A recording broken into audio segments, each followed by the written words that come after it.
Good evening. Welcome to Columbia Heights Public Schools Independent School District 13 School Board meeting for Tuesday, February 14, 2017. I'd like to call the meeting to order and ask you to stand for the Pledge of Allegiance, please. Pledge allegiance to the flag of the United States of America and to the republic for which it stands, one nation, under God, indivisible, with liberty and justice for all. Thank you. And welcome again. Natty, if you would, please call the roll. Yes. Larkin? Here. Palmer? Here. Mueller? Here. A Samurai? Here. Severson? Here. Lewis? Here. Superintendent Kelly? Here. Thank you. Our mission statement, Columbia Heights Public Schools creates worlds of opportunity for every learner in partnership with supportive small-town communities by challenging all to discover their talents, unleash their potential, and develop tools for lifelong success. Our core values are community, excellence, collaboration, integrity, respect, courage, and innovation. Next up is the agenda approval, adjustments, announcements, and correspondence. First up would be an approval of the agenda. If I could get a motion to move that forward, please. So moved.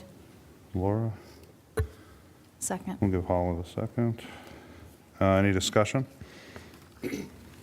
Hearing none, all those in favor say aye. Aye. Opposed? Abstained? Motion carries. Announcements, February 20th, Monday, no school district offices are closed. February 21st, Tuesday at 5 p.m., there will be a special called board meeting here in the community room. Also, February 21st, the school board listening session has been canceled due to the special call meeting. February 21st at 5:30, also that Tuesday school board work session, and February 28th at 7 p.m. would be a regular school board meeting. Superintendent Kelly, is there any correspondence? Mr. Chair and members, there's no correspondence at this time. Okay, thank you. Next up is communication to the board. Citizen and employee representatives. At this time, any citizen or employee may briefly address the school board. The board will listen to the brief remarks, ask clarifying questions, and if desired, request that administration follow up. The board will not take action at this meeting on requests presented at this time. So, come on up.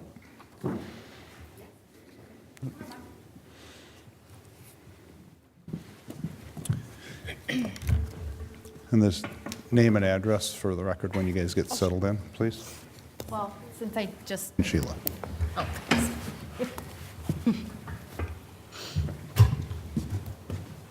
Next up is the consent agenda, which includes minutes of the January 10th and 24th school board meetings, the January 3rd organizational meeting, and the January 17th work session.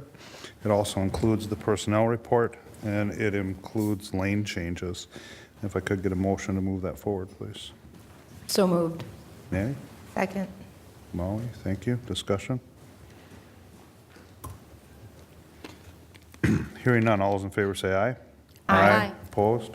Abstained? Motion carries. Next up is discussion reports, information items. Board members will report on board activities since the last regularly scheduled meeting of the Board of Education. Lorianne. All right. I was participating in the polar plunge with Natty. Thank you very much for that. We had a good time with the boosters. I also attended the Columbia Academy Parent Advisory Council, governance training conferences at Highland, the music department spaghetti dinner, the facility tour, and the girls varsity basketball game this evening. Laura? Well, I also attended the governance training. I attended the AMSD monthly meeting. I had a lovely conversation with our superintendent. Thank you for your time. Attended conferences and, 916. I also attended 916. And in the interest of our rather lengthy agenda tonight, I'm not going to report on that this evening. So, Okay, is that it? yeah. Thank you. Thank you. I met with Hala, and I had a meeting with Kathy, Superintendent Kelly. Thank you both for your time. I also participated in the governance training and Highland conferences. and also had an opportunity to take in a girls' varsity basketball game. And that's it. Thank you. Maddie? Sorry, my phone went dark on me here. I was able to also participate in the fire and ice plunge with Lorian. It was fun to go out there and be a part of the community doing that. I attended the facilities tour where we were able to see all the buildings in the district and hear a lot about what's going on. And we also had the governance training. I participated in that. And I've been to a couple sporting events, swimming and basketball. Thank you. So I had a meeting with Molly, and that was wonderful. And then I had a great conversation with the superintendent, and then had conversations with many parents, students, and community members. And then we did the governance training, and then we got to do the facilities tour last week, which was wonderful. I mean, all these things were wonderful, but that was the last piece, and it was wonderful. Thank you. I also have had several meetings with parents and administration, a couple meetings with Superintendent Kelly. Thank you for your time. I attended, it's called, I had to bring the notes for it, the Tri-Metro Conference Fine Arts Festival, which was held at Fridley, and it was a combination of band, choir, and orchestra members from 1, 2, 3, 4, 5, 6, 7, 8, 9 different schools. And what they did is they came together. It was a couple members from this part of the band and this part and this part and from all these different schools, and they put them together, and they brought in some pretty famous directors, and the kids started at 9 o'clock in the morning, played music that they may or may not have never seen before, and then put on a performance that night, and it was amazing. I mean, choir, I haven't listened to an orchestra for a really, really long time, so that was actually really fun to listen to, but it was quite an event. I was extremely impressed with how things turned out when I asked after the fact, how long have you guys been practicing this? And they, it's 8 o'clock now, so 11 hours ago is when we started, so pretty impressive. I went to the governance training. I attended a wrestling match, a basketball game, swimming. I was on the facilities tour, and that was nice. And as many times as I've been in buildings, it's nice to get that inside view of things. And when we sit here at meetings and we talk about what we're doing with the monies that our residents have approved for us to actually see where it's going. So there's a transparency piece to it, which is nice, but it's also visual, where we're sitting here and talking about it and they try to describe it, but actually going into the buildings and see what's been done and what plans are coming up. Was a pleasant experience.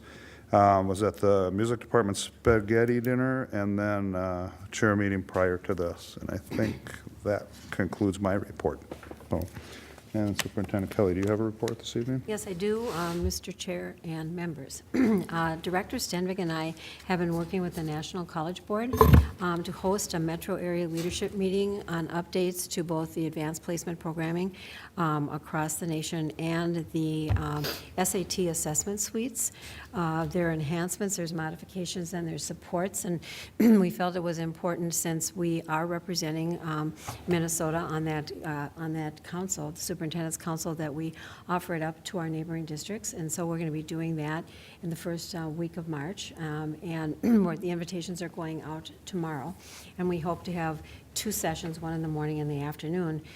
There's some real advantages as far as the PSAT and the SAT tests and how they align to our advanced placement program.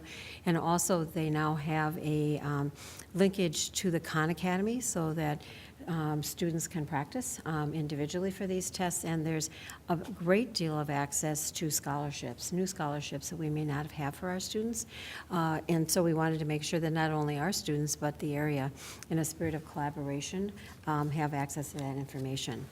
The E12 administration team participated in a full-day workshop focused on shifting resources to better support programs and staffing within the budget to close the achievement gap. And that was led by, it used to be known as a group called DMC, District Management Council. They're now called District Management Group. But we brought a facilitator in and really went through both content and a simulation that gave us an opportunity to look at the different impacts of different programs on a budget and reaction to what students may need for supports. We're going to try to use that information for real from this point forward and grow more elegant in the process.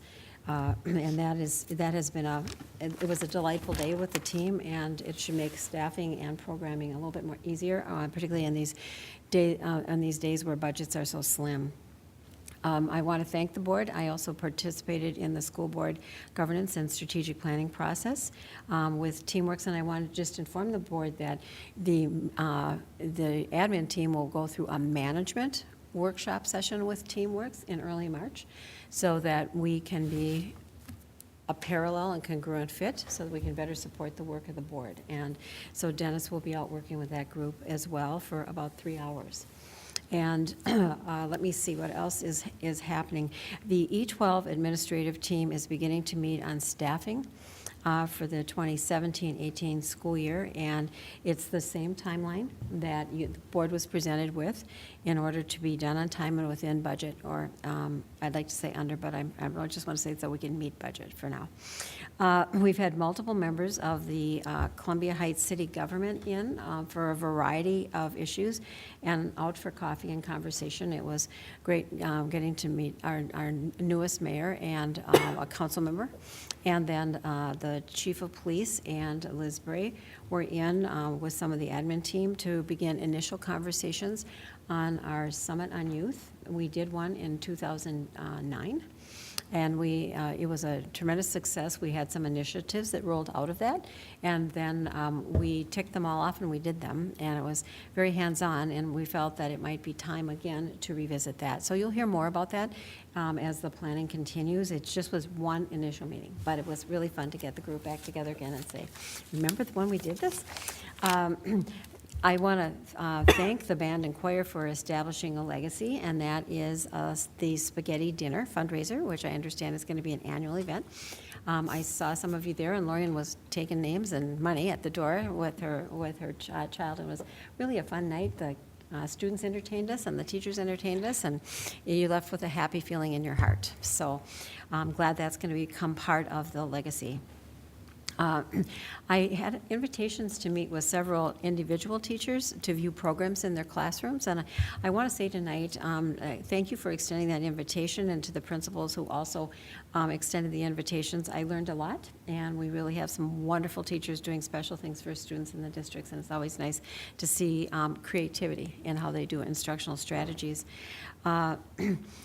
Loved the facility tour. Thank those of you that were able to go. For those of you that didn't, if you would like an additional tour information, we'd be happy to provide you with that. It's always nice to see how principals present in their own ways in their buildings on things that are important to them. And Directors Holmgren and Manager Tom Foley and Don Hoyam really coordinated the tour, so I wanted to say thank you for all of that as well. Administration met this morning, as we do, for what we call a lead and learn.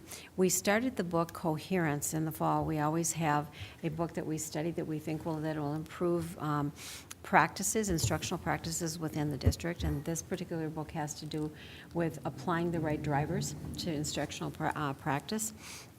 And so we went over that this morning, another chapter in the book, and we related it to the data that we're getting. So it's kind of like a admin day-to-day.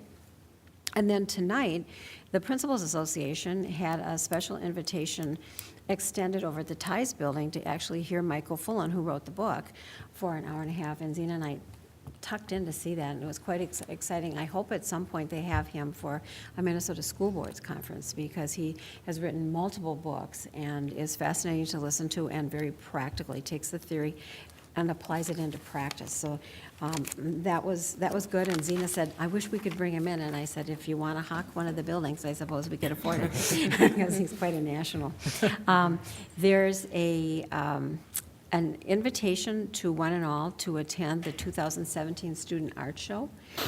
It's elementary works of art, and it's at Banfield Lock Center in Fridley, and it goes through March 3rd.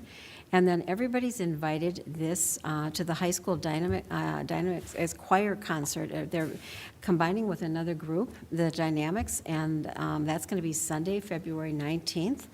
at the Performing Arts Center at 4:00 p.m.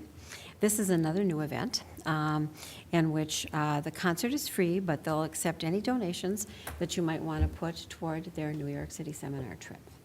And I have had multiple conversations with individual members of the school board, and as always, I know how busy you are, so I want to thank you for your time and spending it with me, and it's always appreciated. And that concludes my report.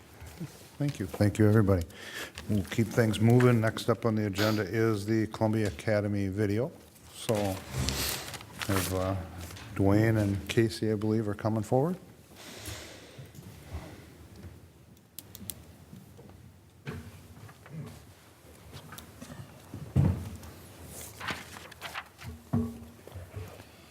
Excuse me. Chair Larkin, members of the school board, Superintendent Kelly. At the January 24th business meeting, we shared one of the recommendations or strategies in the district's comprehensive communications plan, expanding the use of video as a communications tool. We introduced with Valley View Principal Willie Fort the first of what will be 6 new informational videos. All these videos align not only with the communications plan, but also with our district mission, core values, vision, and strategic roadmap. These videos, as completed, are posted to each school and community education website, social media, and our online district newsletter, as well as showing on the district's educational television channel. These videos help us achieve strategic direction E, tell our story. Tonight, Columbia Academy Principal Dwayne Burkus is here to introduce his school's new video. Principal Burkus? Thank you. Yes, Chair Larkin, Superintendent Kelly, members of the board. I spent a whole day with a young lady who filmed all over our building, and somehow she took 6 hours of film and got it into 2 minutes. And it was quite amazing to see all of that condensed down into 2 minutes. But our goal with it was that when we're done, we would have something that could especially speak to 5th grade parents, parents of 5th graders, that this is what Columbia Academy is about. This is sort of our key messages. These are the kinds of programs that we have, and try to hopefully capture a little bit of the energy of a middle school, the positive energy of a middle school, so that when parents want a visual of and to hear it succinctly, they're able to. So hopefully that's what you'll see in this, and we purposely did choose 6th graders to speak because we thought that would be the most pertinent for our 5th graders, and if we want to keep this for 3 years, it stays current a little bit longer too. So you'll see some 6th graders in it as well.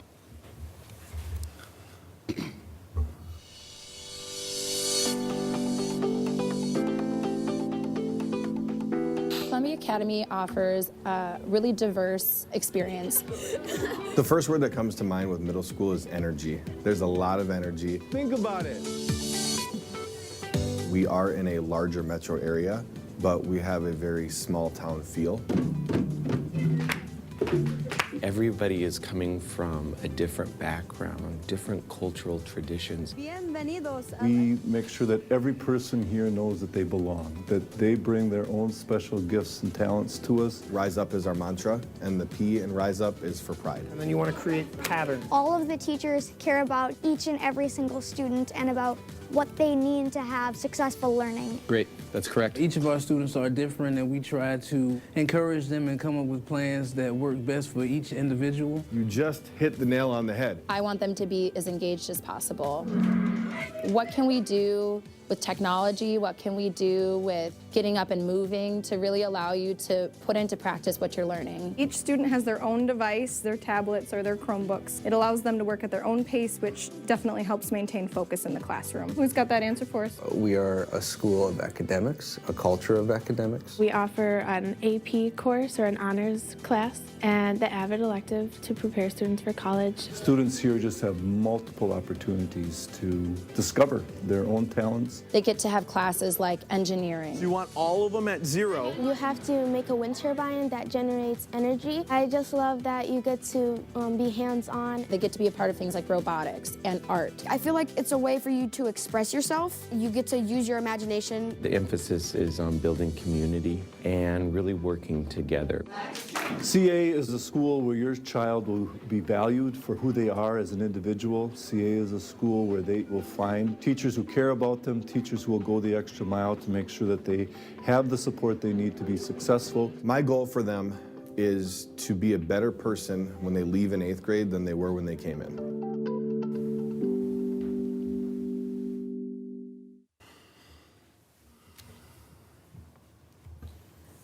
Great. It's wonderful. It really Wow. is. Very nicely done. A lot packed in there, I know, but I think, I would agree. I think that they did a really nice job, so I want to commend Director Mahan for putting us in touch with, I think, a really talented group. That was 6 hours in 2 minutes, so, yeah. And this is on the social media sites, whether it be the district's website or Facebook, or where is it at? It's on the district's website. It's on the homepage of the academy. Just before I came in, I looked to see how it was doing on Facebook. I believe it was about 2,400 views. So it's getting out there. I'm also going to be placing it on the registration page of the district. So we're getting it in and out and about. Okay, and not to take away from the Columbia Academy, but the Valley View one is in all those same spots as well? Correct, sir. Okay. So if people want to go and watch them and share them and get that story Just go out, to their that would be homepage. cool.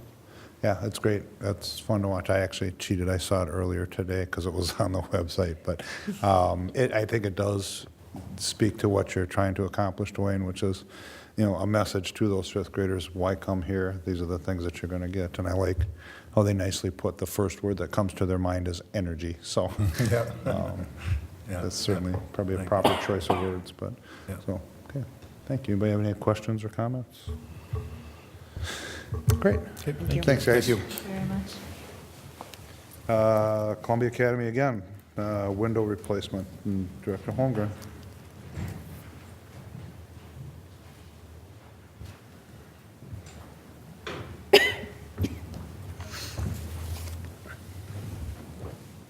Chair Lucker, members of the board, Superintendent Kelly. If you remember, we talked back in January about several projects that we'll be working on, capital projects with the school district coming up.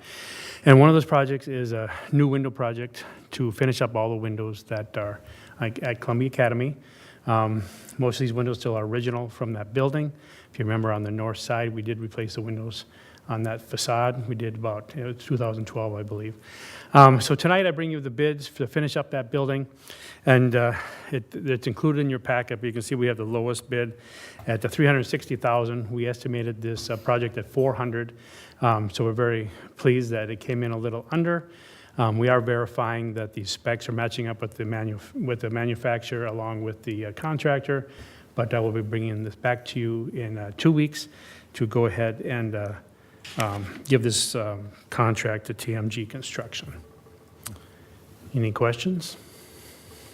Have we worked with this company before? Yes, actually, they're the ones that put the windows in for us last time in Columbia Academy. So TMG did? How long ago was that?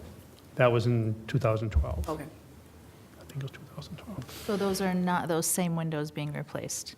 No, the north side will not be touched, but the rest of the building will be. Because then that would have been a problem. Yeah, that, absolutely. That would be warranty. Yeah, warranty, right.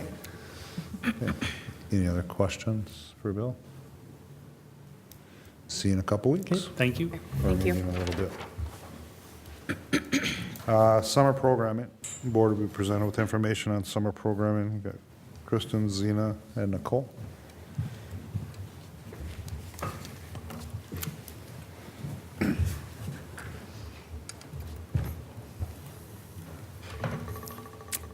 Chair Larkin, members of the board, Superintendent Kelly, thank you for inviting Director Stenvig and myself and Director Stunkel this evening to discuss summer programming 2017.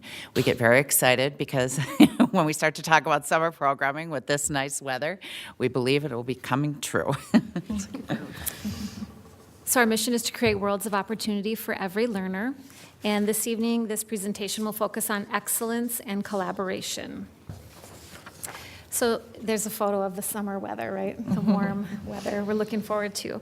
Our goals for summer school, there are a variety of programs, so compiled all together, the goals are to provide reading and math interventions, opportunities to earn high school credit, English language support, opportunities for fitness, services that are mandated by IEPs, and opportunities for enrichment. So let's start with community education. Director Stunkel. Good evening.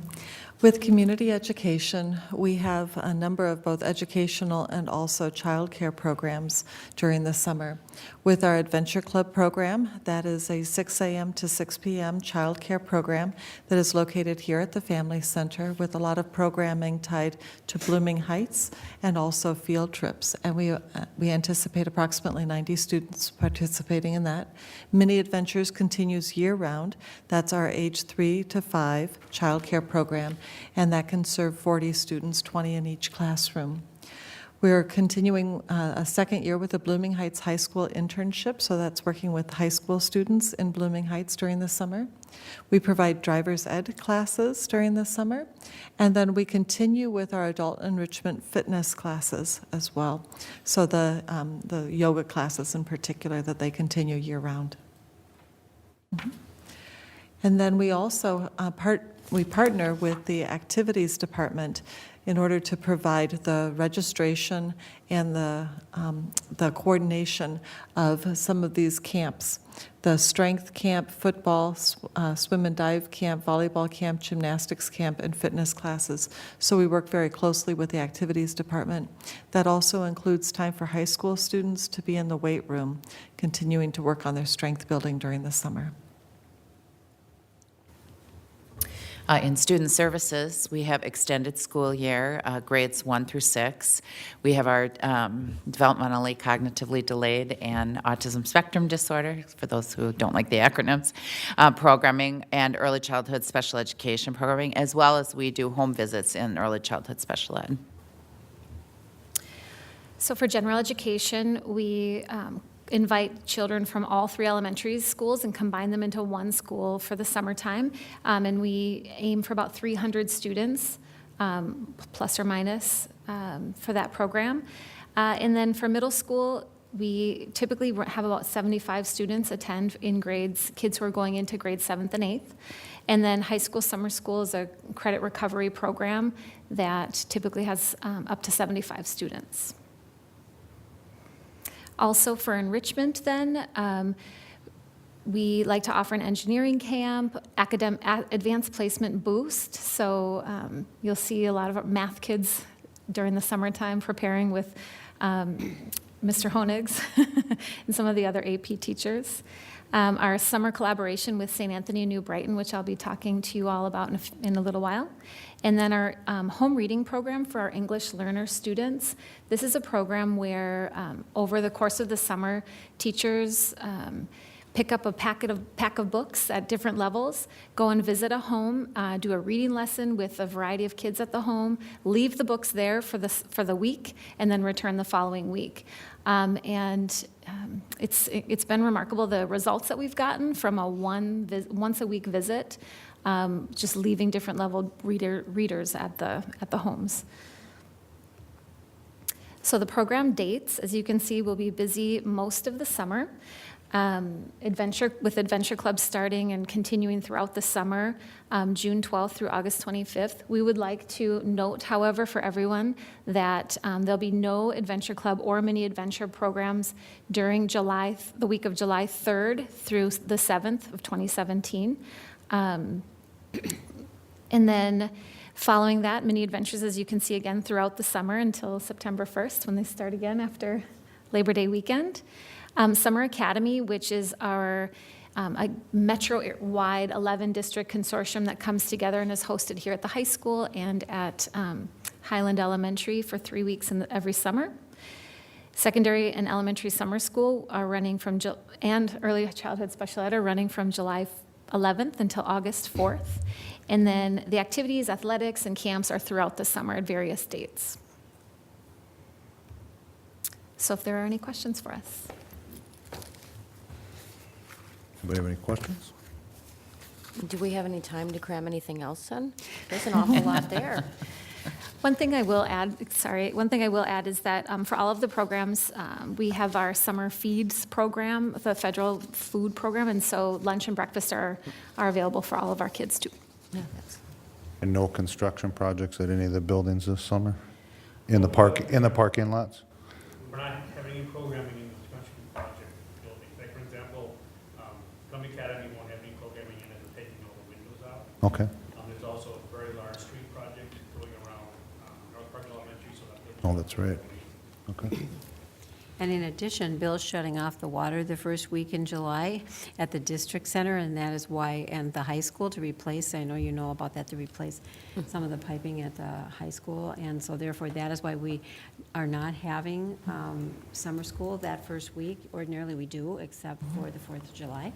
But there will be no water, so therefore, we cannot have access to public restrooms, and so we can't have the kids in.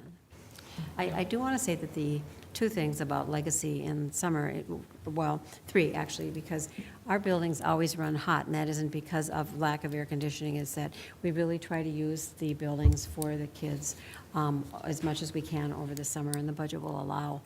Two programs that are really near and dear to my heart, although they're all special. One is Summer Academy for the Gifted and Talented. It was started by Jeannie Pullen many, many years ago, and for people that have had children go through the program, it is one of those legacy gifts that it was done in collaboration with 916.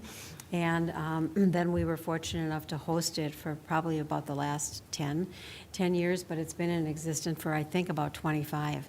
And it is remarkable because it begins right after school lets out. And students and teachers just come in refreshed and absolutely have a blast exploring different activities and different extensions of learning. The other one that I can still remember the first time we did it was the EL summer school home visits. And it was an idea that if we took the books out to the children, they'd read more in the summer. And what we found then, and I think we still see it today, is that the home visits become kind of a ritual for the families, but pretty soon you find them in the front yard, and the neighbor children come over, and maybe grandpas and grandmas and aunts, and with each visit, it extends. And I think my most delightful memory is when we first started was one teacher under a tree with many generations of young and old around her reading a story. And it was quite touching. And so I'm glad that we continue that, and we get such positive feedback that I want to compliment the EL department for actually originating that and keeping it going. That's it. That's all I have to say. Okay. Any other questions? Okay, thanks. Thank you. Next up, the summer program collaboration. I believe that was what Zena was alluding to earlier. Correct. Chair Larkin, members of the board, Superintendent Kelly, this evening I'd like to provide you with informational update on our summer collaboration with our neighboring district, St. Anthony New Brighton. So again, our mission is to create worlds of opportunity for every learner. And this evening, the presentation will focus on community, excellence, collaboration, and innovation. So there are very few days, as you just saw, that our classrooms look like this, right? Empty. And when they are, we're full of anticipation for the new group of kids to come in. So this summer, we're planning to continue our collaboration with St. Anthony New Brighton and fill up our classrooms. So we just have a few days where they look like this. So why are we doing this? According to research, the most frequently cited benefits of inter-district collaborative programs and services are improvements in efficiency, quality, and equity.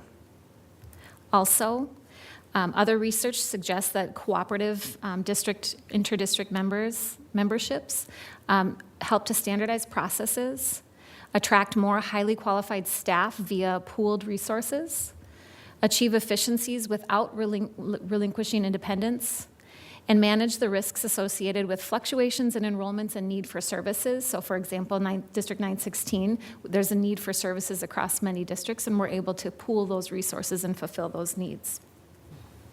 So there's lots of research on why collaboration works across districts. One other area that this collaboration fulfills is that ninth grade transition. There's a lot of research showing that ninth graders need extra support. It's a really big transition in their lifetime. And so looking at what are some successful transition programs, the high school offers the Link Crew program where kids get to go and learn about their schedule. Some of our student athletes in the middle school are familiar with coming up to the high school. So in Columbia Heights, a lot of our middle school kids also come and tour the school and have other curriculum nights there. But this summer, and for the past couple of summers, with collaboration through St. Anthony, we've been able to offer kind of a more extended preparation program for kids going into ninth grade. So the summer collaboration between Columbia Heights and St. Anthony aims to prepare to do just that, to prepare kids coming into ninth grade. So we offer summer seminar for ninth graders, preparing them for advanced and the rigors of high school, to collaborate with our neighboring district, and then complying with the achievement and integration rule, which I'll be talking with you a little bit later this evening. And part of this collaboration is funded through the incentive aid portion. So between the two districts, we invite students who are in the academic middle.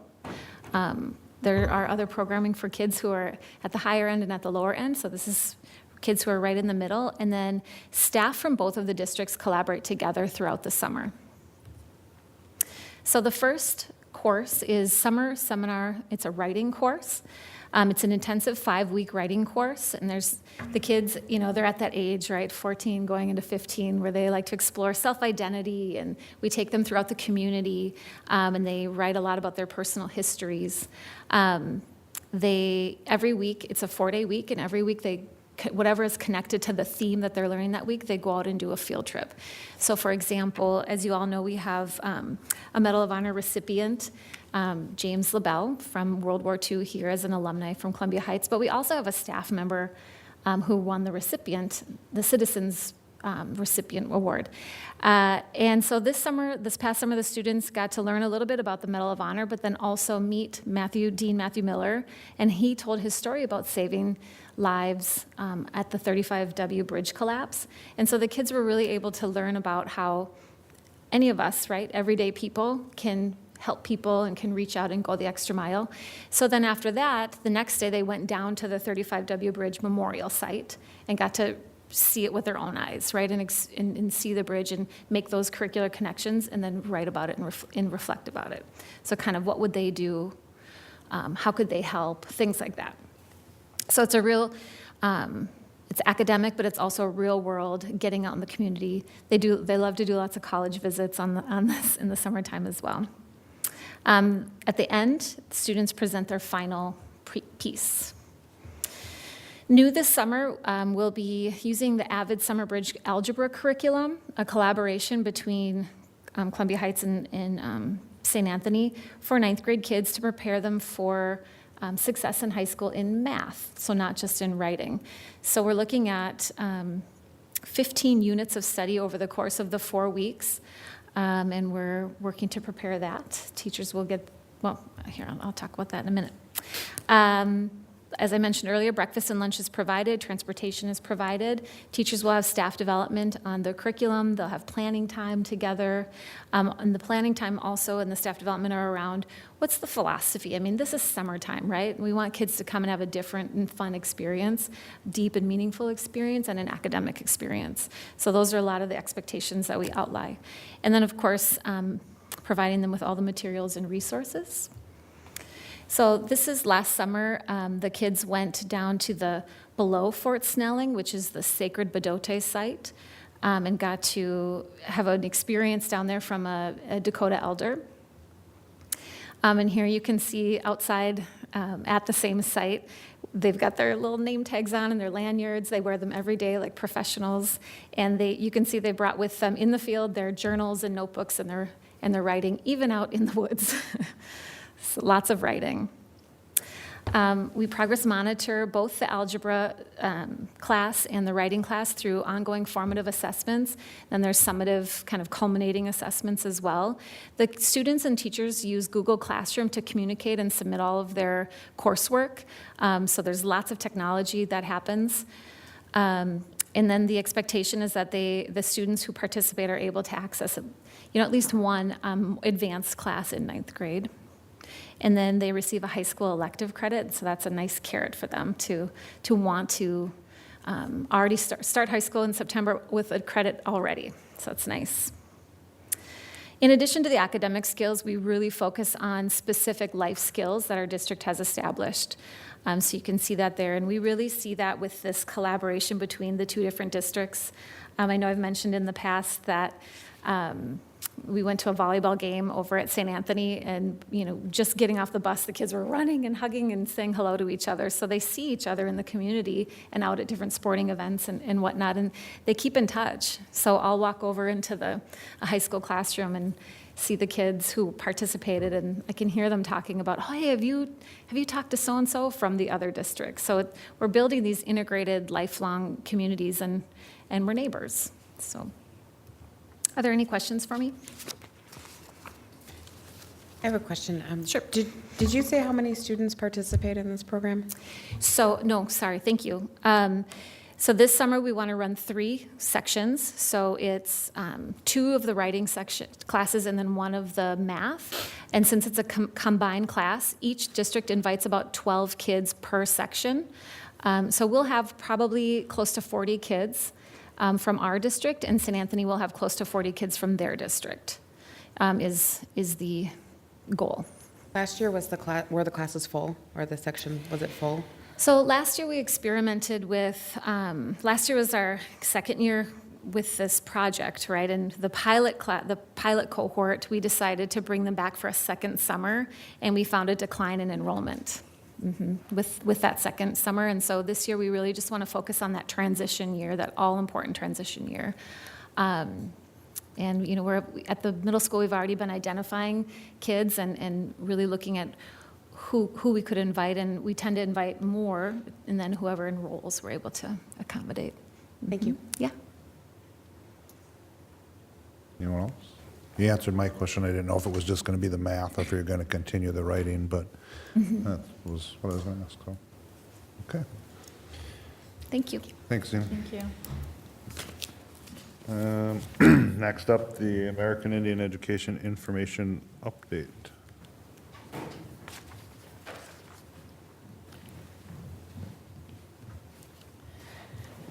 Chair Larkin, Superintendent Kelly, members of the board. I just wanted to share, since I have the historical background, where we're at in the process of transferring from the consortium of Spring Lake Park, Fridley, and Columbia Heights. Just to give the new board members and then remind returning board members, every year the state of Minnesota requires a resolution from the parent committee that the district is meeting the needs of American Indian students. So it's a concurrence or a non-concurrence. Because we're shifting now to our own American Indian Parent Committee, which we have full membership now. I'm very excited. We have parents, student, teacher, and parent engagement coordinator, Jane Reardon. Laura McLuhan, interim director, will be attending as well. In fact, I'm smiling because I just got a long email from the parent committee just this couple minutes ago talking about how excited they are for their first meeting next week. So everything is going great in the transition. That being said, because the original committee is kind of resorting itself, everyone's going to have their own committee. The other 2 districts, I'm not sure what the status is if they have their committee set up. I do not have anything to bring to the board as far as for you to have as a resolution, concurrence or non-concurrence tonight. It is due March 1st. I tried to get it on the agenda. I spoke to the chair of the current old committee in Spring Lake Park, She thought she'd have something to me today, but I don't. So that's where we're at. As far as the resolution, I do have a call into the Minnesota Department of Education, and they explained to me that that was fine. Sometimes in a transition, if it's not in by the March 1st, nothing's going to happen. They're not going to take any of our money or scold us or anything. They understand I'm attempting to get it. So that's where we're at as far as the resolution. But the exciting part of the update is the parent committee will be meeting next week. People are very excited. They're very thankful for everything that the board has encouraged and Superintendent Kelly has directed happening in teaching and learning and student services for American Indian kids and families. And we have a meeting on Tuesday, the 28th of February, where we'll be meeting with Dave Larson, our Check and Connect mentor, and he's bringing in a woman from the Sugar Bush Foundation, and they have scholarships for American Indian kids and talking about the importance of maple syrup and maple sugar in the American Indian traditions. And last year they took a field trip, and they're going to do so again this year. And then another really exciting thing in March, and the date is not set yet, is there's someone from McGeezy, an organization for American Indian students, that will be coming in March, and her relative influenced Ben Franklin in him writing the Constitution. And I actually read the book this weekend. Mr. Larson gave it to me, and it's a side-by-side from the 6 Iroquois nations and the Constitution, and everything from the preamble all the way to the amendments. Really very interesting. So she will be coming and speaking about the document. She speaks at universities all over the country, and that will be available for our kids and our families in March. So the things we're doing are wonderful and are great, but that is why I also want to explain why I don't have a resolution in front of you today. Any questions for Nicole?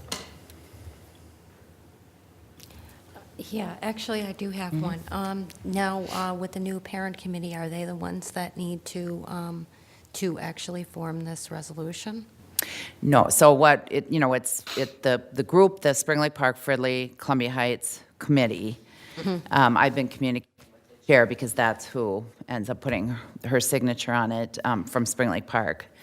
The new parent committee is forming. They're creating their bylaws. I've gotten all the bylaws that are required by the state and the feds, already met with the chair, Ms. Cheryl Davies, and went over those with her. Pulled out the statute, the Minnesota State statute, went over that with her as well. So they're having their initial meeting just to go over the bylaws, elect the people in their different positions, and then that will be in the 17-18 school year.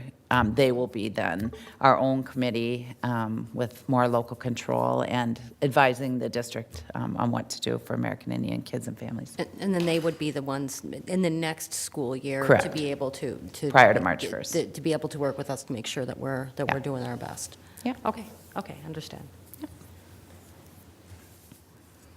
Okay.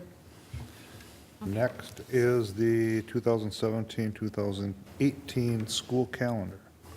Nicole. Thank you. It's always a delight when we have a committee, and just to tell the new board members and refresh memory of the community and the continued board members, we have a very robust, comprehensive committee. People are very interested in school calendars. We have families from all buildings, staff from all buildings, administrators at the district level, activities, Director Troy Seglin, buildings and operations, everyone, community ed, people teaching and learning, coming in, and really, it's really a great process in this district of everybody coming in and having what they want to share for the calendar. Of course, we have statute and we have rules and regulations and assumptions from the superintendent that we need to follow. Be cognizant of testing windows, which Director Stenbeck will tell you is pretty much year-round now. So it used to be that it was like about a 3-week time period, but now it starts and ends in the school year. This year was very easy calendar to develop. Labor Day is cooperating and coming nice and early, so that'll be the 4th. So we start on September 5th, and we finish very nicely with students on June 7th and staff on June 8th. So we get out in plenty of time for Summer Academy to move in, and people liked the calendar. They thought it fit very well, and they thought the breaks were sufficient. And So Interim Director McLuhan and Principal Michelle DeWitt, who is always my right-hand woman on calendar development because she's quick with counting the days for the quarters and the semesters. They will be coming and bringing it to you as an action item at the next board meeting. Anybody have any questions? So I'm wondering about winter break. Is it always that short, just under 2 weeks? Well, if you're thinking of our neighboring school district who has extremely long winter break, including the week after Christmas, if that's what you're referencing. No, I'm just wondering if it's always typical. been at this It's length. very typical. Okay. And our calendar actually happens to mirror Fridley's and Mounds View's for next year, which their boards have already passed. I always like to try to pull calendars that boards have already passed, just to see, where we're at. And in the future, if we're working on trying to share staff in the 5 districts, we'll probably have to do more of this to make sure that we have teachers available and students available when the classes are meeting. Anyone else? Okay, thanks, Nicole. And then next up, the special education cross-subsidy. Chairman Larkin, members of the board, Superintendent Kelly. First, I'd just like to acclimate you to the folders that Mrs. Hoyam put at your side. On the left-hand side, you have the 2017 Hang on, AMSD Nicole, legislative. I'm We're sorry. just getting the folders now. Sorry. That's all right. There we go. We Call had no- Superintendent we had Kelly no- trick where she doesn't let it go in front of you until it's time to address We had no it. left-hand side there, so. Sorry. Take a sneak look. You'll find and I know you won't have time to read them, but just to let you know, is the 2017 AMSD legislative platform and a copy of the 2015 MDE cross-subsidy report. On the right side are the cross-subsidy talking points and a fact sheet that Directors Holmgren and Mahon and myself, with Superintendent Kelly and lots of editors, put together for your review. So at this time, we would like to do PowerPoint and take any questions at the end. Okay, again, we are here to create a world of opportunity for every learner in our school district. And tonight, we're really talking about budget. We're talking about excellence in our programming of our school district. Special education cross-subsidy. What is that? It's a measure between the difference of special education expenditures and the corresponding revenues. And that's been running short for quite a few years, which we'll talk about in a minute. And what happens, though, is the general fund then covers the shortage between the revenue the district receives and the special ed expenditures each year, which is a cross-subsidy. So we're taking general fund dollars to cover any type of a shortage that we have in funding in special education. This graph shows, goes all the way back to 2003. There's a little bit of a projection you see up to 2019. But even back in 2003, we saw a shortage between the expenditures on an average, state average scale there at $1,210 per student. And when we talk about per student, this is the whole population in a school district. And then revenue at only $835. So you can see there we had about a $400 gap. When you move now up to the year we just finished, 2016, now we're pushing around the $700 piece. And as it goes forward, you see that that gap continues to widen. I guess, and from our point of view, we don't see that changing unless legislators are going to step in and change this trend. I'm going to turn this back over to Director Hallaby just to really talk about what's happened with the populations of our different special ed disabilities. So you can see that it starts in 2001, and this would be speech and language impairment, and these are students who that is their only service. So these are standalone services. You can see that it dipped after 2007 and remained a little bit flat. That is attributed to state criteria tightening up for speech and language only, as well as we did a study with the district management group, formerly known as DMC, in how to streamline services for kids who just receive speech and language. This is developmental delay. The reason there is a dip in this is, again, in 2000 and at the end of the 2012 school year, the state changed the criteria. Developmental delay used to be a label that could be used till age 7 with students as kind of a catch-all, because the state did not want us to give, I'm probably giving you more information you need, but did not want to give a specific disability prior to age 7 because of, development being so rapid. They have shifted that down, and they want a label now by age 6 at the latest, preferably age 5. So you'll see a dip in that. That's just because kids age out now. This is developmental and cognitive disability, mild to moderate kids. Again, you're going to see waves up and down of that. That's just population mobility and changes. Same with the developmentally cognitively delayed, severe, profound population. Again, you tend to have cohorts of kids in that disability that come and go.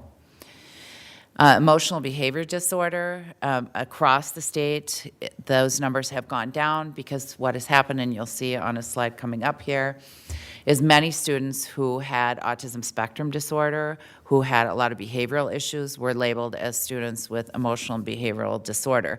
And that changed around 2004, 2005, where the state became very critical of districts and very clear that they had to separate those out and not label students with ASD, EBD. Other health disabilities is really a catch-all. It can be anything from attention deficit, hyperactivity disorder, to physical disabilities, anything that involves health. And a lot of those numbers have gone up. This is where it's really striking with autism spectrum disorder. If you look back to where we started in 2001 until today, those numbers across the nation have skyrocketed. Both people believe, experts believe, better identification, but also there is an increase in numbers of kids, as well as districts have gotten better at identifying kids and getting them the supports they need. So this is the federal child count history, and this is taken every year on December 1st. It's a snapshot of students in the district that are on an individualized education plan. And as you can see, every year that number has gone up to whereas this year it's 613 that were counted on December 1st. And looking at the last 15 years, we are able to project that approximately, what was it, 2.6%. 2.6%. Not that he's counting, very specific, a year increase would be anticipated if you look longitudinally at the last 15 years. In the enrollment, the percentage has increased as well. So not only do we have more students who are on individualized education plans, but the percentage of students we serve. So you can see it was a little over 16% in 2014, and this year it is 19.7%. You want to talk about that? Yeah. We'll talk a little bit about the actual net cross subsidy. Now, there's actually two labels that you hear. Number one, this is the net cross subsidy. We'll talk in a second about the gross cross subsidy. The net cross subsidy takes in consideration any dollars that are directly attributed to that particular student just by the formula allowance that every student gets in the state of Minnesota. So when we see right now, when we're mainstreaming our students are all in regular classrooms, and our regular formula allowance dollars need to go to the regular teachers that we have inside of those classrooms. So when we talk about the special ed students needing more supports, we really are, when we talk about how short we are, it's really the gross cross subsidy is really the dollars that we're short. We can see here, this is almost a $4 million at the net side. And we go over to the gross side, you can see now that 2015, we're over $4.8 million that the general fund is subsidizing special education because the state and the federal government they are not giving us revenue that we need to run those programs. And I just wanted to point out the reason there is a slight dip down in 2012 is that was a year that the board had directed the departments to look at efficiencies, and we had just finished with the District Management Council study, and so we tried to do some efficiencies there, and we're able to cut a little bit, but we do have to maintain effort and meet the kids' needs. This is just really showing you that the red portion is the cross-subsidy. So when we look at our total budget, that now about 10% of our budget goes to the cross-subsidy for special education. Now this one gets a little more busy. But it is fascinating. It's fascinating. Yeah. So, it's not reaching. Well, I can start to speak to it. So the bars that go across from left until right, left is our district, Columbia Heights, the light blue. There you go. Oh, we have these blue lines. This is our district. This is Columbia Heights, where you see now these orange a little bit down. This is Fridley School District, and these orange bars right here are Spring Lake Park. And then St. Anthony's down here in this little darker blue and more of a purple color. This is the state average. So you can see now how much, Columbia Heights has a much larger cross-subsidy than other school districts.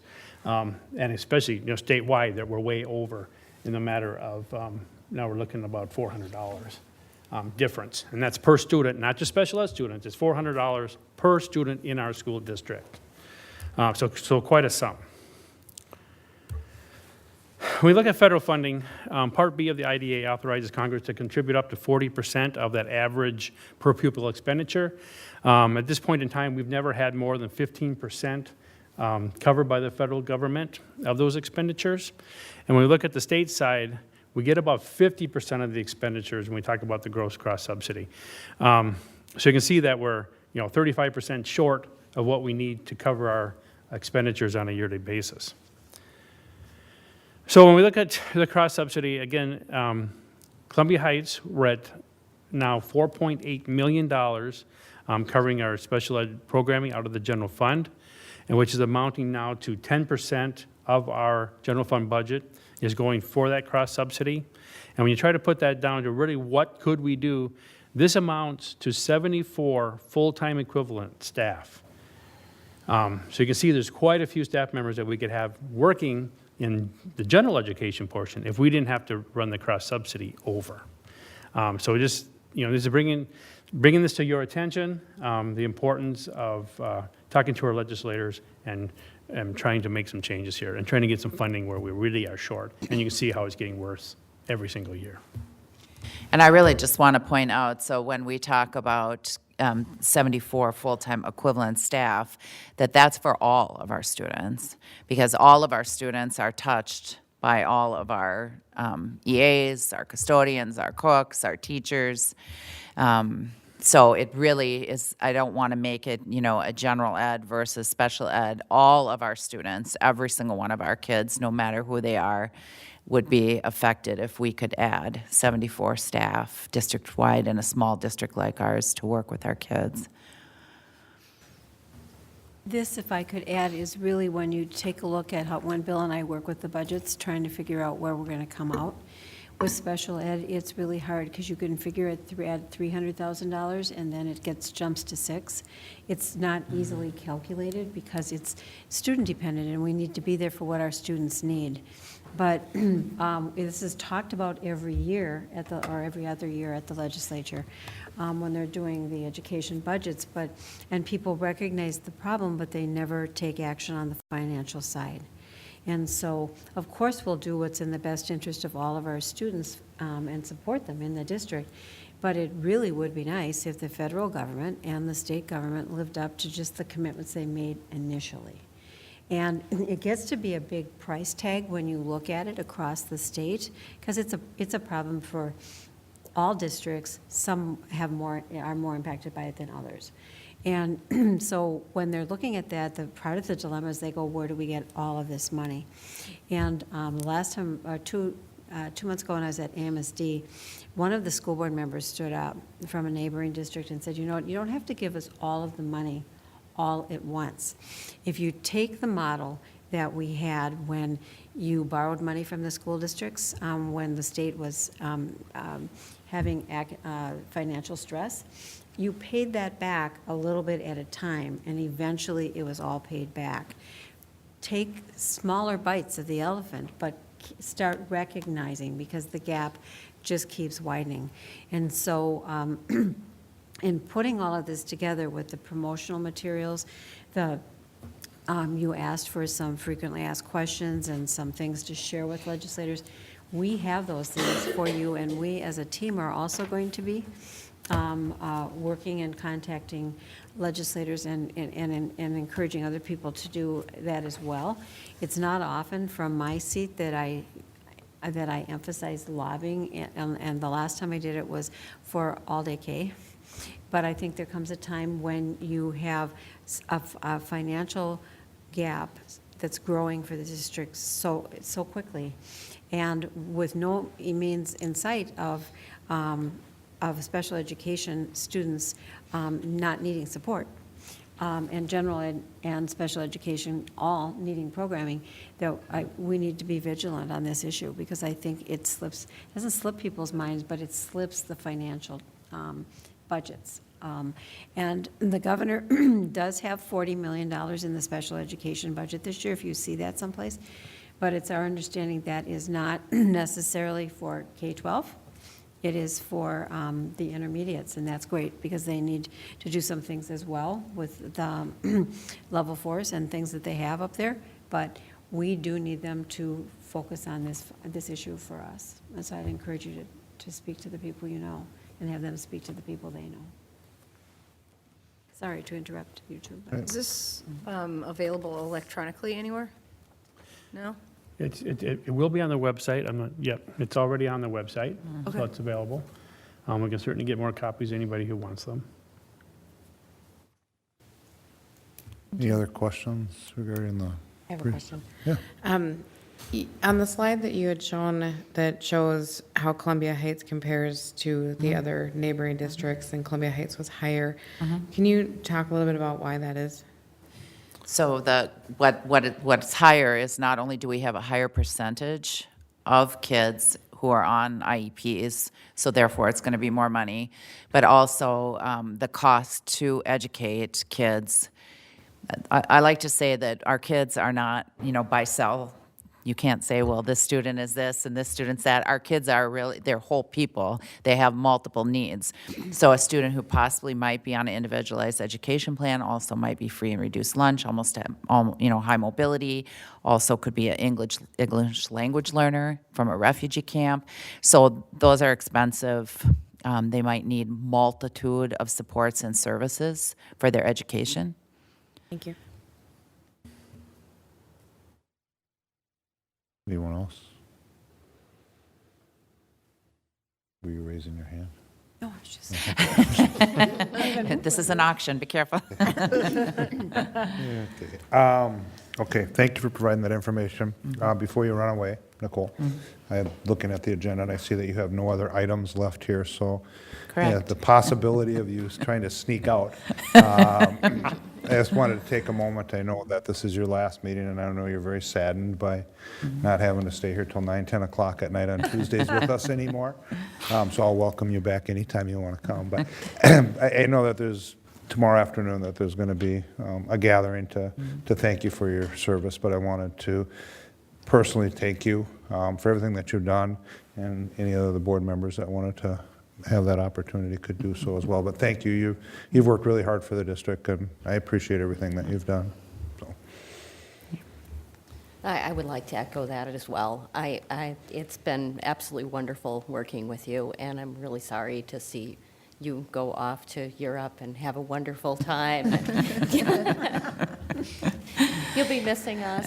I know you will. We do have the technology now where you could video conference back in. No, you could. I mean, we could do remote viewing, and you could, join us. We've done that. Yes. Thank you. Thank you so much for everything you've done. It's been wonderful working with you. Thank you, Nicole. I appreciate everything that you've done for many, many children in this district over the years. Thank you. Thank you. I know it's only been a short time for you and I, but I've appreciated just your fortitude and energy you've brought to the district and our meetings, and I've learned a lot from you, so thank you. Thank you. Yeah, I'd like to echo all of that and just really say thank you for your service. Thank you for everything you've done. Thank you. For all of our kids. Thank you.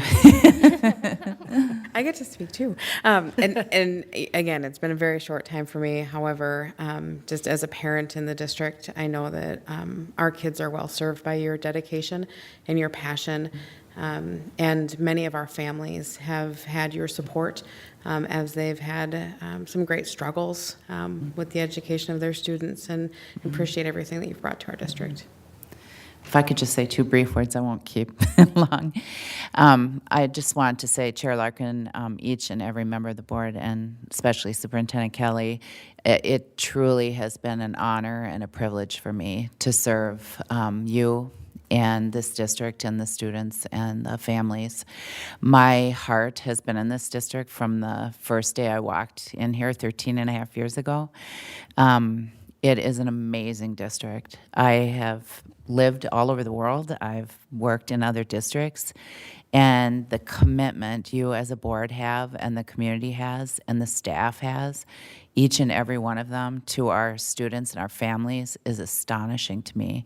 Every day I wake up and I get in my car and I rush here to see the amazing things and revel in the amazing children that we have. When you saw the Academy video as a prime example, really, really proud that you let me work here for 13 and a half years. And I know the department will be in good hands with Interim Director Laura McLuhan. And keep up the good work. I'm very proud of all of you, and I appreciate it. Thank you, Nicole.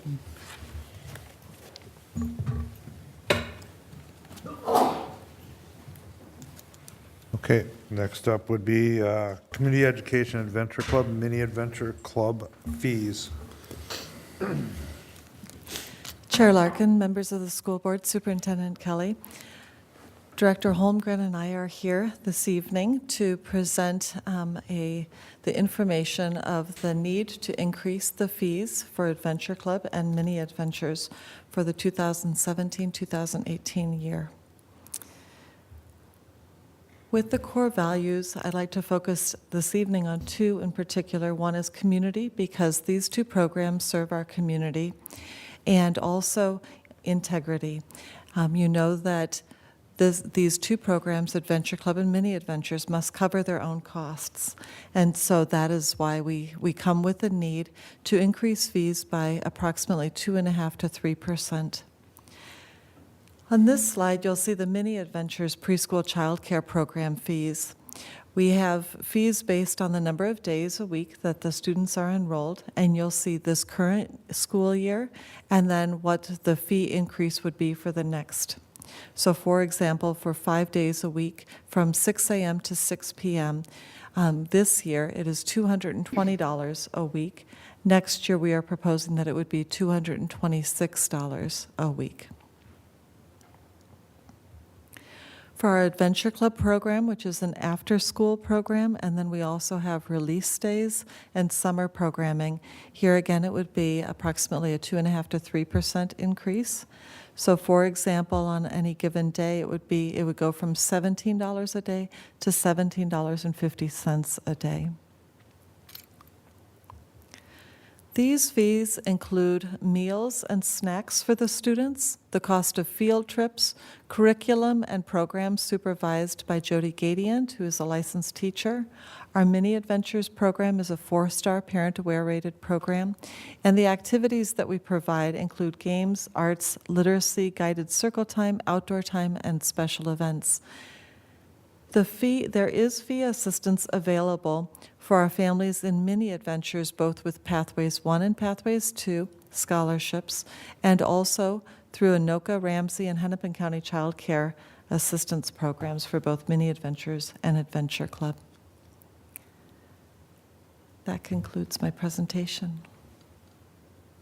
Do you want to say anything? Well, I'm here just to reiterate that this is a program that does have to pay for itself. We can't subsidize it with taxpayer money. And And we're not making any money on this, we're just breaking even. So as our costs go up with our staff on a yearly basis, we have to look at adding that 2.5% to our fees so we can just continue to break even going forward. We're not increasing any of the other budget lines other than those that are associated with the staffing. In fact, we haven't increased our supply fees for Long time. many years. We really try to keep it as affordable as possible. Thank you. Any questions? I have a question. Yep. Just for a point of clarification, in increasing staffing costs, my assumption is that it's just due to a rise in benefit costs and workman's compensation and payroll taxes and staff who have maybe an increase because of years of service and likewise? Their hourly wage, Okay. yes. Okay, anyone else? And this will come back to us? That's correct. It'll come back to you on February 28th as an action item. Okay. Thank you. Thank you. Thank you. Next up, Achievement Integration Plan. Zena.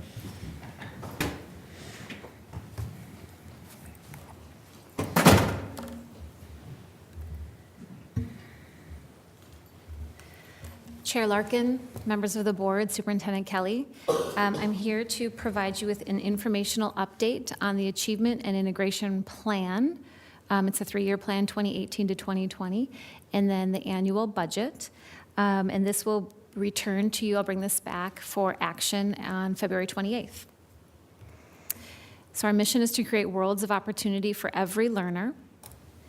And the core values that we focus on with achievement and integration are community, excellence, collaboration, and innovation. So this is actually part of Minnesota state statutes. So the purpose of the Achievement and Integration for Minnesota program is to pursue racial and economic integration, increase student achievement, create equitable educational opportunities, and reduce academic disparities based on students' diverse racial, ethnic, and economic backgrounds in Minnesota public schools. So the 3-year, there's 2 components, a 3-year plan, which our current plan is expiring, and we need to submit a new plan coming up. And then, like I said before, the annual budget. The 3-year plan includes different components, including access to high-quality education, equitable participation in college and career readiness programs, representation, meaning inclusive and culturally relevant school climate, staff, and curriculum, and positive measurable outcomes not predicted by race, ethnicity, or economic background, and also collaboration with adjoining districts. So part of the activities and strategies for the achievement and integration, this is the guidance from the Minnesota Department of Education per the legislative rule. So the plan can include these different components: innovative and integrated pre-K learning environments, family engagement initiatives to increase student achievement, professional development focused on achievement of all students, career and college readiness and rigorous coursework for underserved students, recruitment and retention of racially and ethnically diverse teachers and administrators, and equitable access to effective and more diverse teachers. So our plan is really going to be focused on the first 4. The last 2 there is something that the North Suburban Post-Secondary for Success Consortium is exploring. The plan must be aligned to the components of the world's best workforce, and those 5 components in the world's best workforce are kindergarten readiness, 3rd grade literacy, close the achievement gap, college and career readiness, and high school graduation. So you can see some overlap there. For our annual budget for 2018, our allotment per the Minnesota Department of Education for the Achievement and Integration Plan is $1,042,674.31. Now, of that budget, 80% must be directed to student programming. So that's what we're here for, right? So that's a good budget number to have.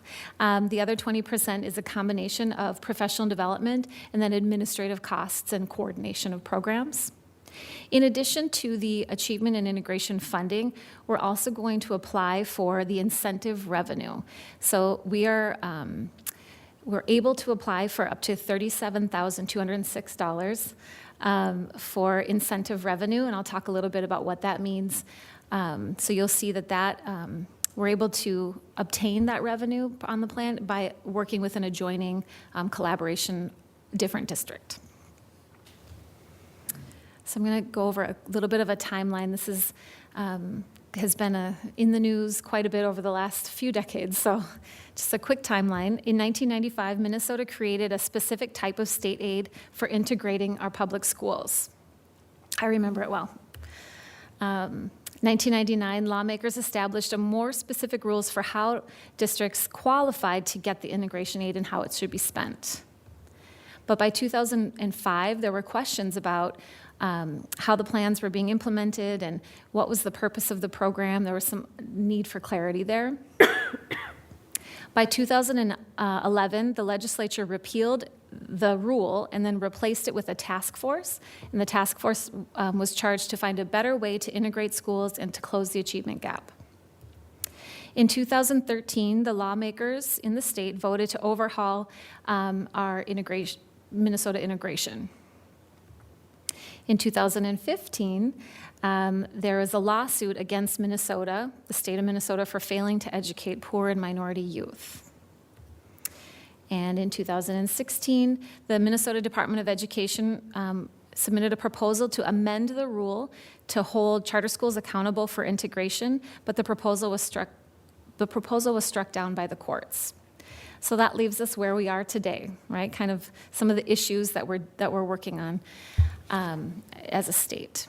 So you can see from 1990s to 2013, the main goal of this funding was to integrate schools or desegregation, where the current rule focuses more on increasing academic achievement for all through achievement and integration plans.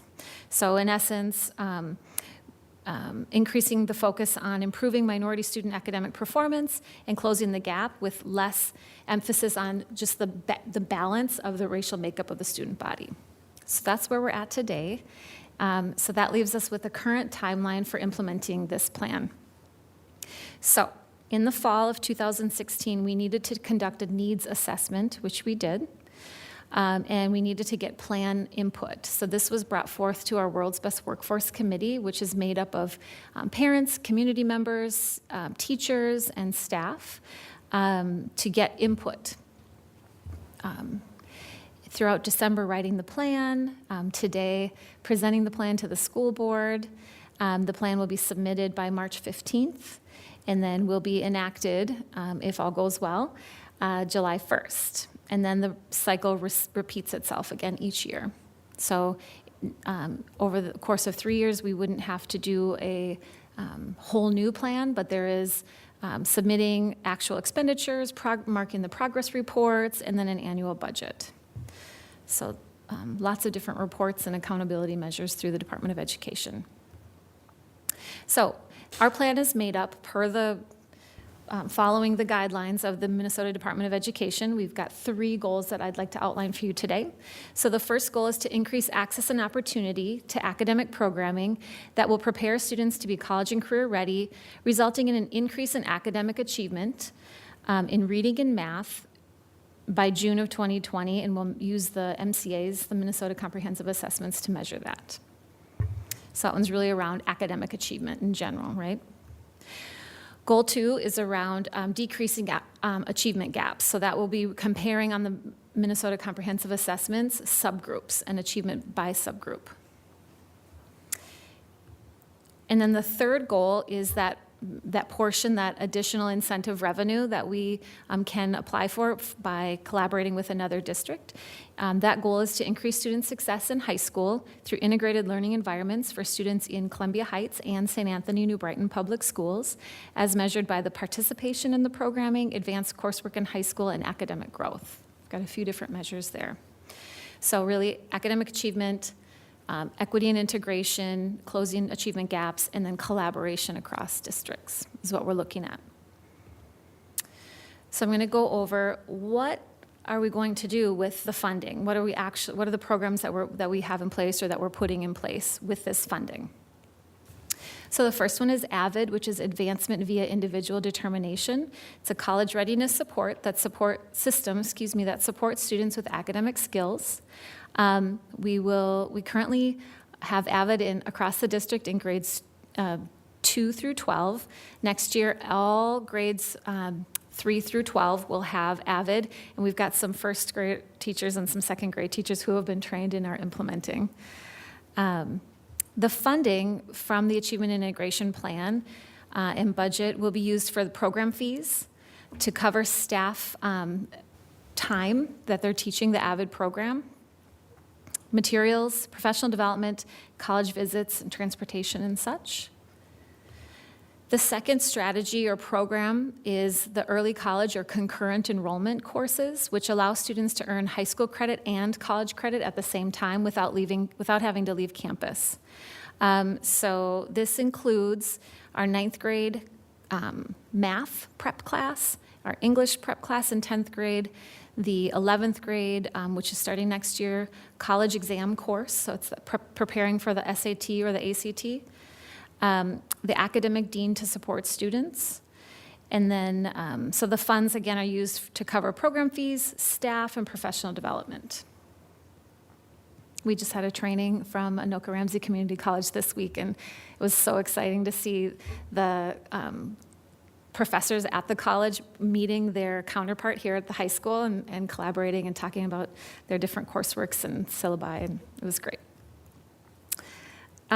Intervention programs. So part of the allowable expenditures under this grant are providing interventions to students. So a few examples are, because we have personalized learning across the district in all of our buildings, there are some really great programs that kids can tap into before school, during school, after school, at home, to help with reading and math and other subject areas. Educational equity, so this is largely around professional development for staff on culturally relevant and equitable practices. Well-rounded education, so this is part of the Every Student Succeeds Act. Really looking at providing enriching opportunities for students. This includes hands-on field experiences, building context and background. Not all of our students have opportunities outside of school compared to some of their other peers or counterparts. So really looking to provide the connection to the real world with our academics.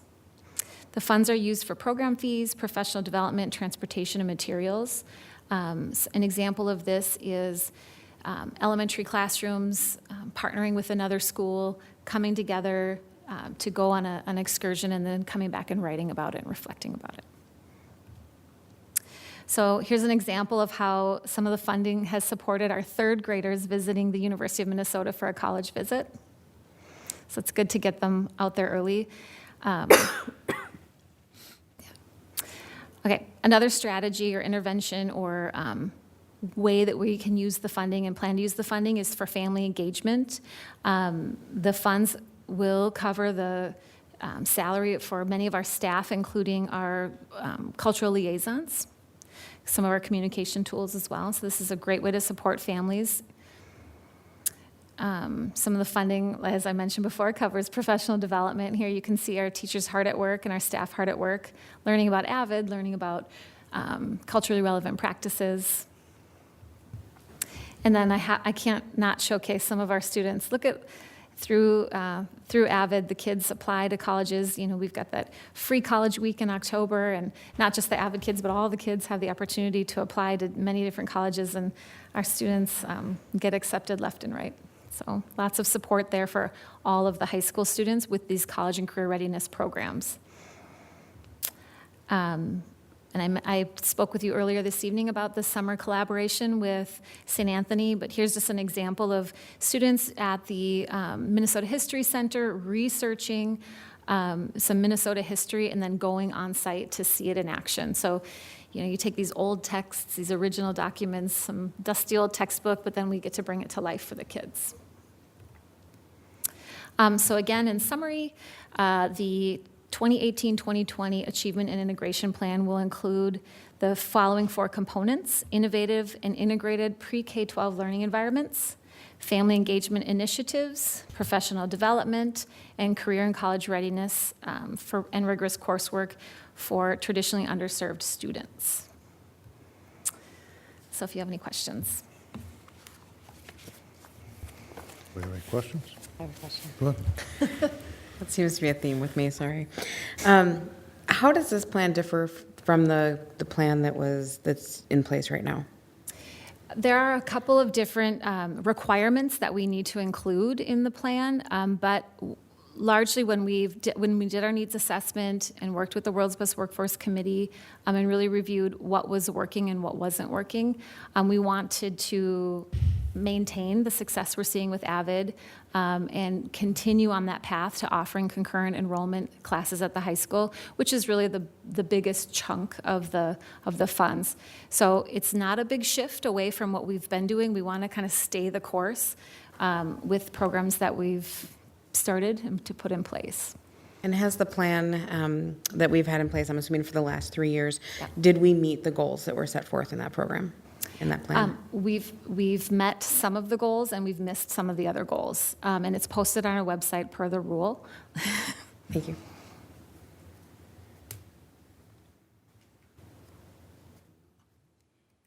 Any other questions? And this gets submitted and then has to be approved by MDE, is that correct? Yep, so I will bring this back on February 28th for action and a signature if approved, and then it needs to be submitted by March 15. So we're well in advance of the deadline. Okay. But even after that, then they still have to look at it and say Then that they it's... review, then they review it and then hopefully accept it. Okay. And it's not just a review where it comes in and they say, okay, Columbia Heights has their plan in. It is reviewed word for word, goal for goal.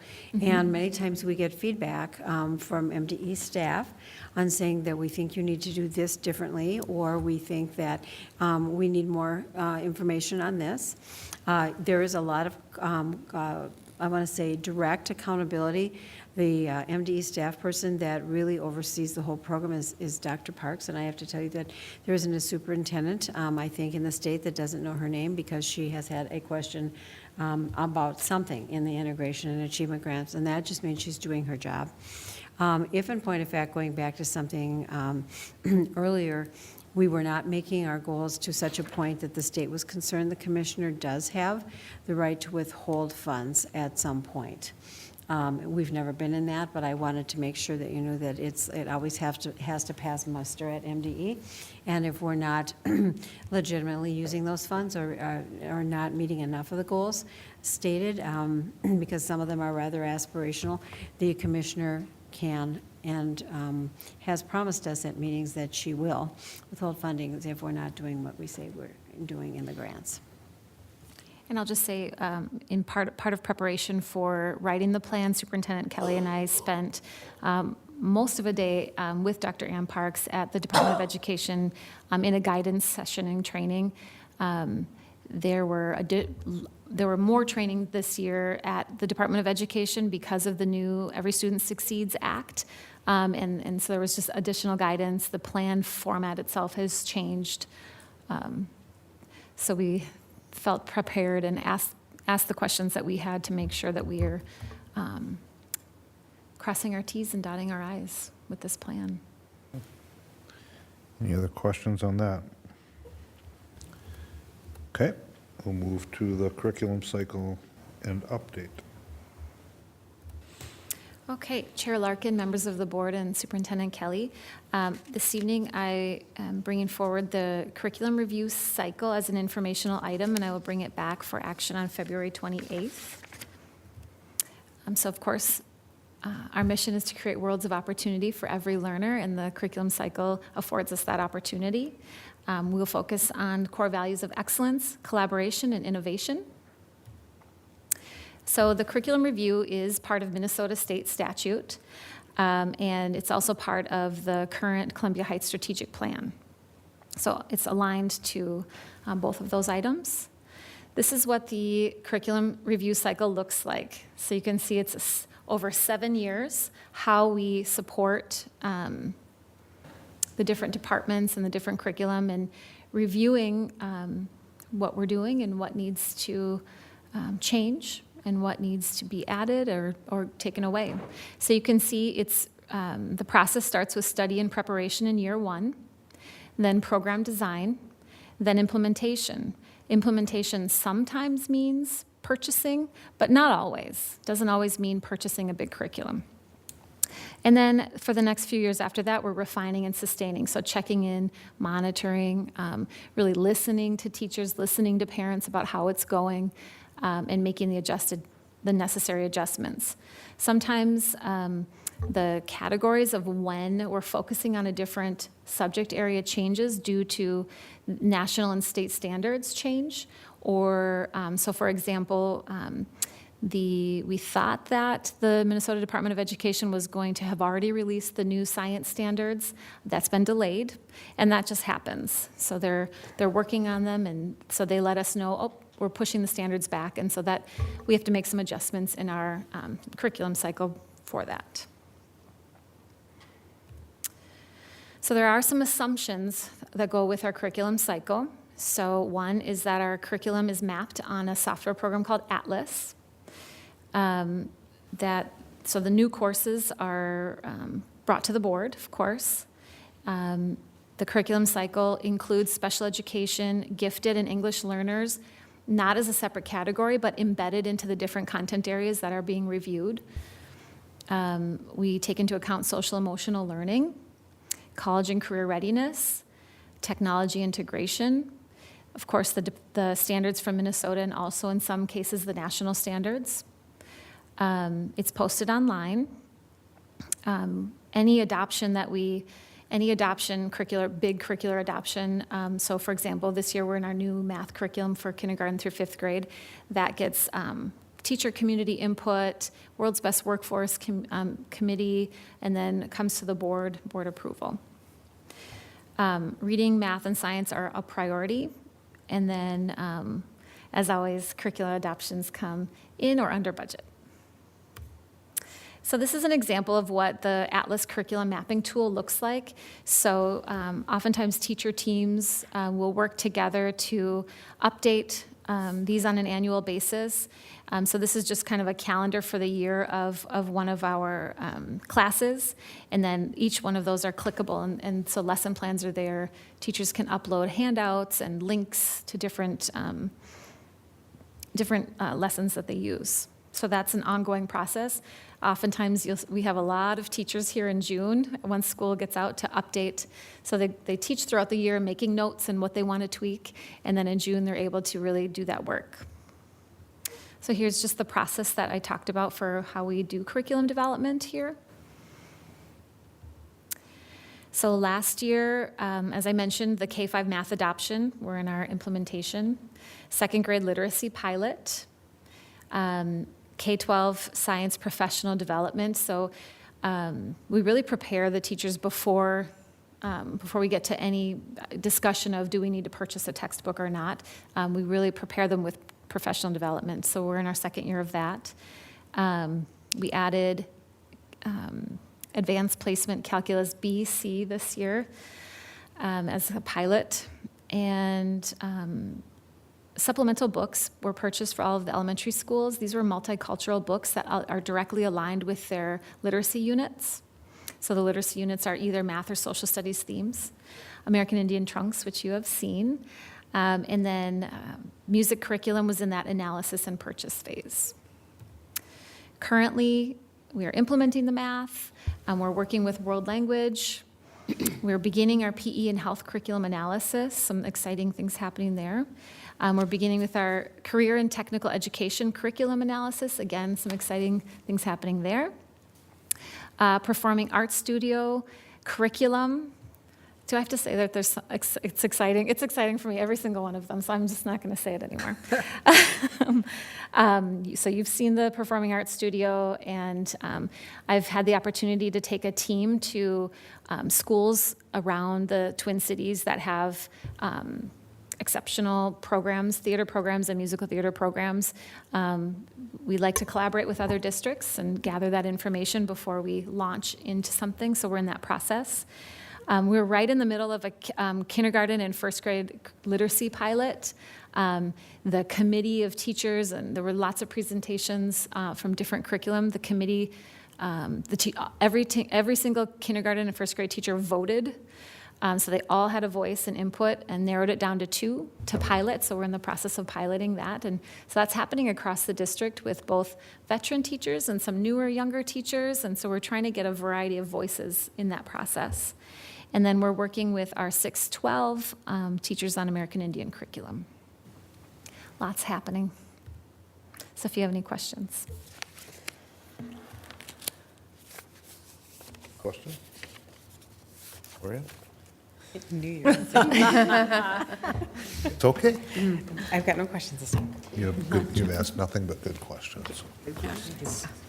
I just have something, it's not a question, but I just want to, Director Stenvik has said that she will be bringing this back for the governance for the board to take a vote next week. This also has policy implications because once we change this, we embed this into a policy, and so therefore that policy will also come back before the board for modification if the board, in its wisdom, chooses to go with the recommendations that Director Stenvik will be bringing to you at the next meeting.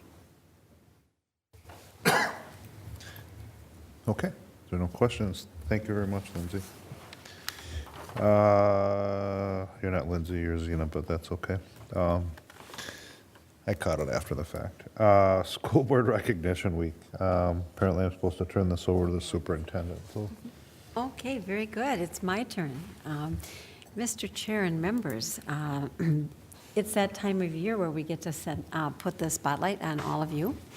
And thank you publicly for the work that you do.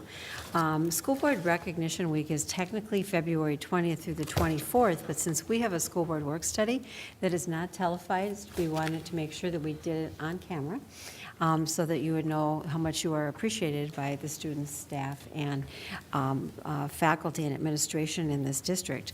The Columbia Heights Public Schools would like to join with school districts across the state to salute their local educational leaders during this time, and of course, throughout the year as well. And this week is designed to recognize really the contributions that MSBA school board members make in the area of governance, and particularly here in Columbia Heights, because you're charged with governing public education under state law. And without your governance, we could not operate. So we want to thank you for that. Our deepest appreciation really goes to people like yourselves who really, and January was a classic case, go above and beyond the call of duty with multiple meetings about a variety of topics that are so critical to students, staff, faculty, buildings and grounds, so we can keep our schools running.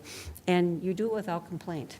And I really do want to thank you for that, because it's a public service. The amount of time, effort, and energy that goes into this for the amount of remuneration is so nominal that you have to be dedicated and have a passion, I believe, to serve on a governing body such as a school board. And I know it sometimes takes you away from your families, and tonight it's taking away from Valentine's Day. So we tend to hit your birthdays. We tend to, and there's a variety of things. And so we know you miss a lot because you're here with us, but we want to thank you for that.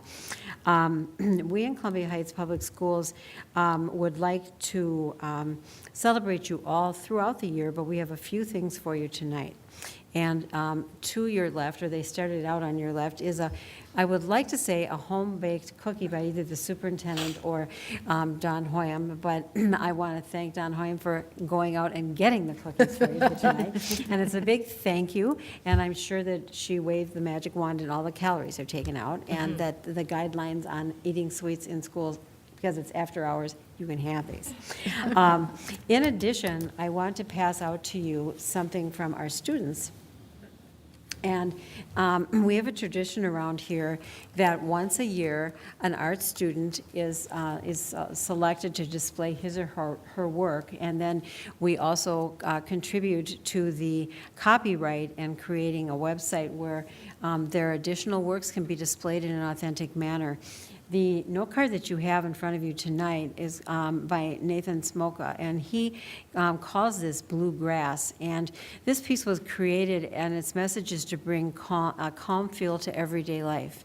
And as school board members, you'll have your ups and downs, and so we'd like to think that you'll pull out this card and have instant serenity just by remembering that our students support you and are so grateful for what you do. In addition to that, I'm going to really imitate a school board tradition and step to the mic over there because we have certificates of appreciation for you for years or months of service on the board. And so Don's going to give me the certificates, and when I call out your name, would you just come over and get your certificate? And I believe that Casey's going to do the traditional thing that you do to all the other people, and that's we're going to take your pictures. So, Fantastic. We gotta write a policy. No pictures.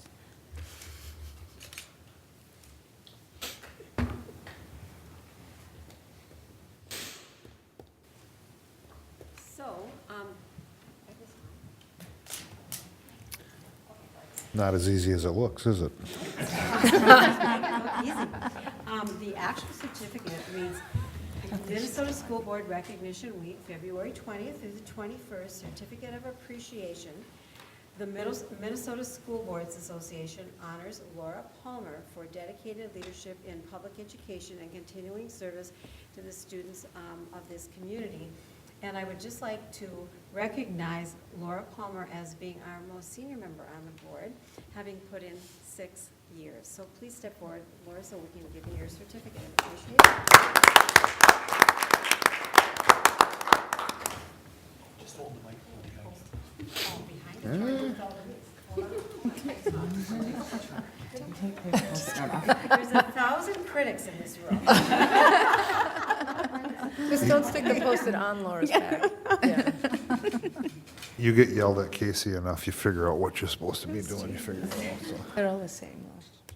6 years. Next round well, first of all, where's the first round of applause for Laura? We already did, yeah. I didn't even hear that, so they were criticizing. The next round of applause and shout out really goes to John Larkin, who is completing his 4th full year on the board. So, John, would you come up and accept your certificate of appreciation? And go like that. Thanks for the tip.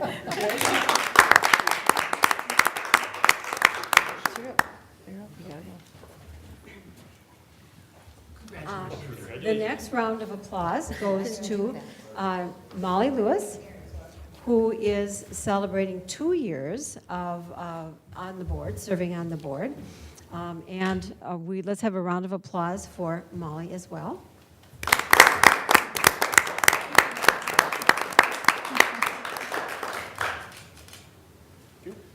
Remember to hide the microphone on that with John. He took an extra one of you.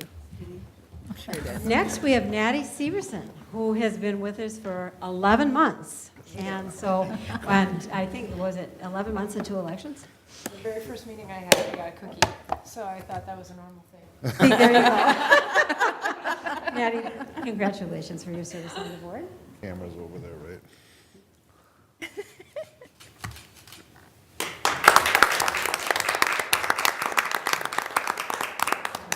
I don't think we're supposed to shake their hands, I just did it. I made that up when I go. Oh, sorry. Paula, please come forward because you have been with us on years of, months of service, 9 months. And so a lot has happened in that time, and we want to thank you for your months of service on the board.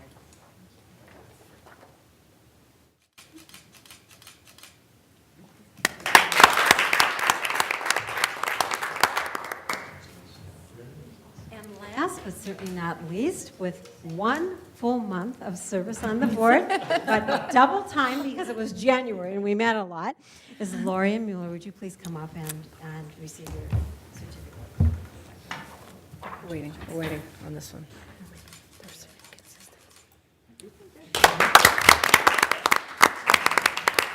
And once again, we're all standing in the room because you really do deserve multiple standing ovations for the work that you do throughout the year. Thank you so much for being our leaders. Thank you. Just for the record, there was enough meetings that counted as 2 months' worth of meetings in January. So. All right. Thank you, Superintendent. Thank you, everybody. Next, we will move on to our action items. And first up is the teacher ECFE teacher seniority lists. And Lindsay. Chair Larkin, members of the board, Superintendent Kelly. This is an annual event. Human Resources keeps updated the ECFE and the teacher seniority list throughout the year, but we have to send it out once a year per their contract. Give them a chance to review and ask any questions. Any questions that did come up were resolved, so there are no issues with either seniority lists. So tonight I'm just here seeking approval of both the teacher and the ECFE seniority lists. Okay, we'll start with a motion to move that forward. So moved. Molly? Second. Lorian? Discussion? I think the question always arises, so we'll throw it out there just for the heck of it, is this is obviously something they've agreed to. They see that and they know that it's an accurate Yes. depiction of what the seniority list should be. Yes, at that point in time, yes, it is. Okay. All right. Any questions? Comments? Hearing none, all those in favor say aye. Aye. Opposed? Abstain? Motion carries. Thank you. Next up is the seniority list for custodial, clerical, food service, educational assistant, and lunch duty monitor employees. And that's the same deal again too, per their contract. Human Resources keeps an updated seniority list, but we send it out once a year to each of the groups. With these groups, we usually send it out to the union steward too to make sure that they get that seniority list to their members, so everybody does have a chance to review it. And again, any questions that did come up were resolved. Usually it's a date or some question that just gets quickly resolved. So tonight I'm here seeking approval of the education assistant, lunch duty monitor, custodial, clerical, and food service employees seniority lists. Motion to move that forward, please. So moved. Holla? Yep. Second. Second by Natty. Discussion? Hearing none, all those in favor say aye. Aye. Opposed? Abstain? Motion carries. Thank you. Thank you, Lindsay. All right. Last but not least, the board policy second reading for 807, which is health and safety. This policy appeared on the January 24th meeting for review, and approval is being sought at tonight's meeting. Any questions or comments from anyone regarding this once it went up? Okay. Start with a motion to move it forward. So moved. Laura? Second. Molly? Discussion or questions? And just so people at home can know, this is one of those that we review annually, correct? And that's why it's here, or? Yes, this needs to be done annually, so we continue to get our funding for our long-term facility residents. Anyone else?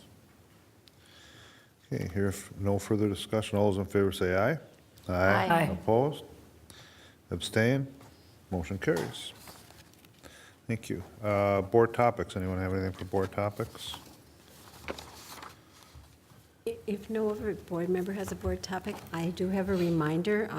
Chair Larkin mentioned it earlier, but we do have our final farewell celebration for Director Hollaby. Tomorrow night it's from 3 to 4:30. She will not be able to make the career celebration in May because she will be hiking. And so she will not be available even remotely, I don't think, at that point. And so we are going to distribute the traditional school board bell, retirement bell. Tomorrow night, the program starts at 4 o'clock for that and goes from 4 to 4:30 in here. It's right in this room. And so you are all invited if you can make it. If you cannot, it's understandable, of course. But I just wanted to say that for all of you and for some people that might be listening on the TV as well. Perfect. Anyone else? Anything for board topics? I don't think so. Oh, it's youth night at the varsity basketball game this week on Thursday for all the elementary kids, and the boosters will be kindly serving pizza at 5:15 before the game. forgot about that. There we go. That's good. Anything else? Nothing else? We will adjourn this meeting at 9:03. Thanks, everybody.